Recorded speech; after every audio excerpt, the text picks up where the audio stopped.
Bakit importante na start small muna sa plano mong negosyo? Answer, kasi po ang negosyo ay may tatlong C yan. Number one, cash. Number two, customers. And number three, competitors.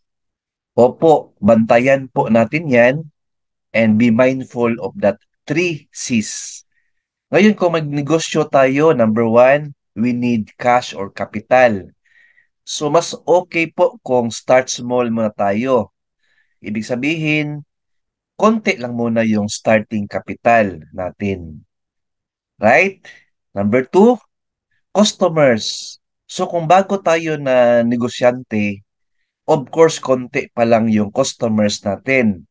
Or wala pa tayong customers, right? So, I suggest start small muna para konti lang po yung expenses muna natin sa operations. Kasi po konti pa lang ang income natin kasi nga konti pa lang yung customers. Right? Number three, competitors.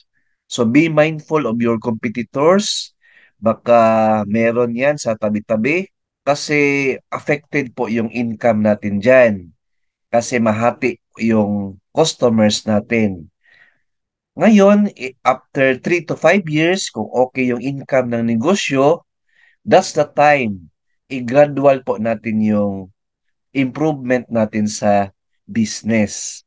So, pwede na natin dagdagan ng mga products, dagdagan yung employees, para madagdagan po yung income natin. Right? Points to ponder, friends. 2 thumbs up.